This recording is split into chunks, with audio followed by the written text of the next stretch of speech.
If you're like me, you see that inflation is getting sticky. It's sticking around. If you're like Jerome Powell or Janet Yellen, you don't notice it. Okay, so what are we seeing here? Well, of course, as I have talked about for a little while, the biggest concern is that there's a second wave of inflation that comes in. So you would get that leveling off of inflation, then it would start to come down, and then it takes off again. And that could be for various factors. It could be something with real estate, it could be cars, it could be food prices. Any one of the components of inflation could go higher for any number of reasons. Maybe oil because of a war, or maybe a shortage of a commodity, and so on. And that can kind of push it and edge it up higher. This is the big concern that's going on here. And just look everywhere on actual consumer goods. It looks like prices haven't really gone down. This is a concern because you look at it over the last few years, basically 3 years now, where we've been told that you don't have to worry because all these problems are going to be over soon, and this whole transitory story hasn't come up yet. It hasn't finished. Where is it? I want to know where the transitory is. I want to get on it. I want to ride with it. But apparently, that was just a fairy tale. Okay, here we have it. The most expensive home in the Caribbean, just listed for $200 million. So there are some people, the reason I show this to you, and you can see it's a beautiful home here. It is massive. Somebody's going to buy it up, maybe at $200 million. Who knows what the price will go for. But I wanted to show you this because more and more money has moved from the middle class and everybody else, from the taxpayer, over to the, not the 1%, but the 0.0001% and the multinational conglomerates and so on. So we need to realize that as they print all of these trillions of dollars, it goes somewhere, indirectly or directly in a lot of cases. That money there is not being used wisely. And so as they do this, they devalue what you have. So somebody's able to buy this place for $200 million for various reasons. Who knows? Might have had a very successful business, might be some, Saudi billionaire. I don't know. But the point is that we can see that as they print more of the currency, it becomes devalued. And we look at it over the history, many years, what happens? It's that your salary doesn't keep up with the cost of living. There are many anecdotal pieces of evidence that you can see for yourself. One of them, these high-income earners are moving back into their childhood bedrooms and putting off vacations as inflation drags on. Many of them say the goal of owning a home is a milestone worth the sacrifice. So they're basically saying, hey, I need to save as much cash as I can right now so that I can go buy a house one day, that the prices are too high. What are the examples they use in here? Somebody's earning $86,000. Somebody was earning $10,000 a month. Somebody's earning $9,000 a month. And they just can't keep up with it because the rents are too high. And they're saying, okay, if I ever want to own a home, I need to save all of this money. So, all right, I'll just live here for a year, 2, 3 years. But what they don't realize is that we could go into a scenario in which the prices maybe don't fall and we inflate up. So there is a very big worry that the big businesses are going to own the corporations, the Blackstones, the BlackRocks. They're going to own all the real estate and they are going to rent it to you and I. That goes not just for the multifamily housing, apartments and so on. We're talking about actual single family homes. This is a real concern today. For one reason or another, it is becoming very unaffordable for the masses. This is another piece of anecdotal evidence. If you don't see it around, it's becoming really obvious. I started warning about it in 2019. Dollar store mania takes over rural America. Tiny Kentucky town with a population of 1,400 has 6 of the budget retailers, leaving locals with paucity of other options, basically scarcity of other options.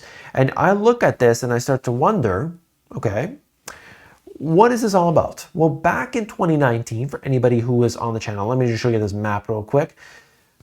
You look at it, you see what kind of stores were opening, what kind of stores were closing. If you remember, you were a viewer of this channel for that period of time. And if you're not, by the way, hit subscribe. I'll bring you some crazy details that just aren't shown anywhere else. This was the only store that was opening up. It was dollar stores. Which stocks typically can do well in recessions? It's the dollar stores, it's the Costco's, it's the Walmarts, it's the discount retailers, because people are looking for a better deal. Now you saw literally 1,000, while we had something like, let's say, 8,000 stores were closing, and then you looked at which stores were opening, and let's say it was 2,000 or 3,000, almost half of those stores were dollar stores. What does that tell you about where the consumer demand is? Now, these type of dollar stores, they've got food. You can buy a car there. You can buy, probably get your surgery done there. I mean, it's all kinds of stuff. They don't sell just cheap little products anymore. It's all kinds of stuff. But the point is, they're looking for a discount. That's the anecdotal evidence that doesn't come up on inflation numbers and jobs numbers and all these things. That's why I bring you the real deal. I give you it at each level. I give you the government stats.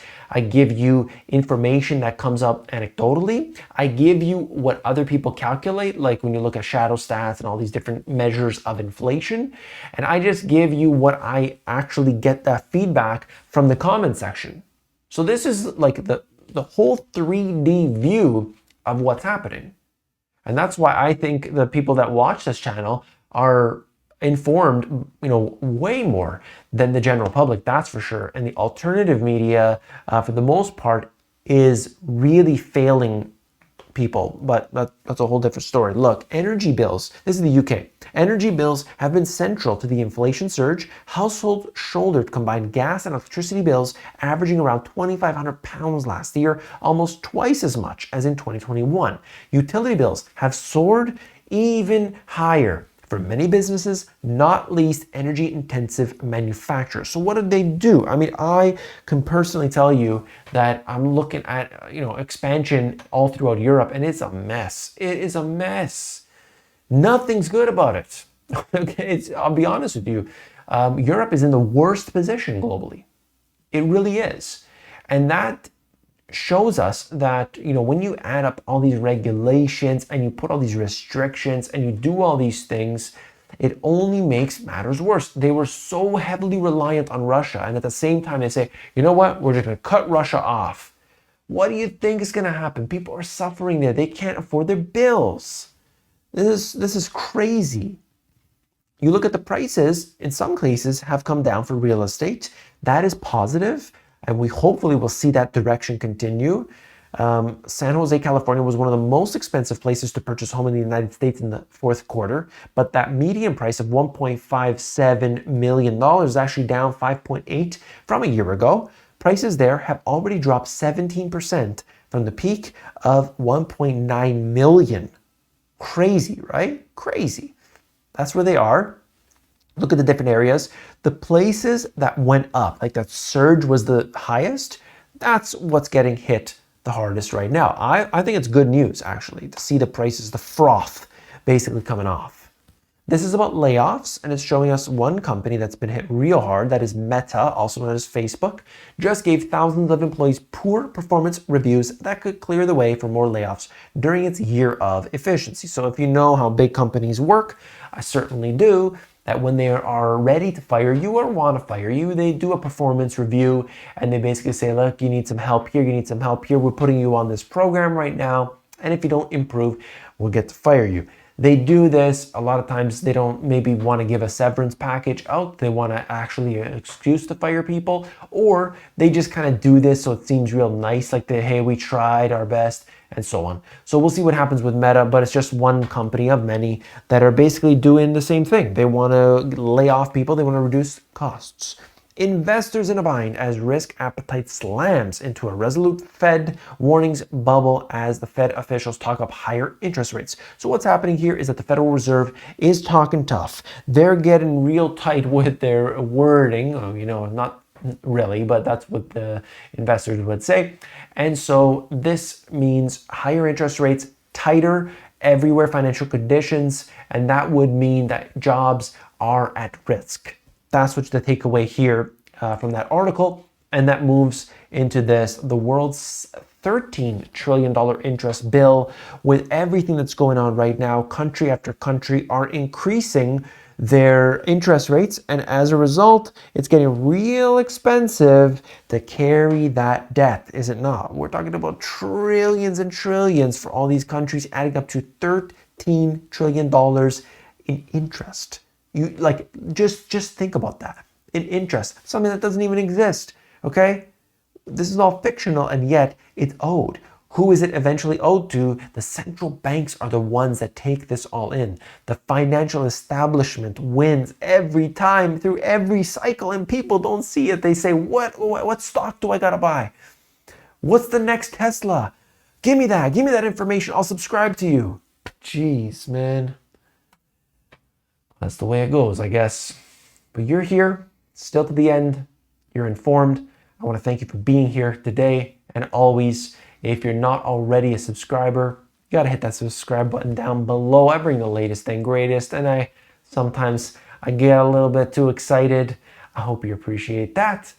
All right, I love your comments. I want to hear from you. Don't forget to put them down below. I try to pin one comment that I find very interesting, so definitely do that. If you do so every day, I'm always trying to go through, select the comment, pin it to the top. I appreciate you, all your comments, all of the donations. I want to thank everybody donating through Patreon, through any means, PayPal, everything. And also just wanted to let you know that the between those donations and the sponsors, they are the ones now keeping the channel alive. So thank you to all of you, and I'll see you tomorrow. Take care.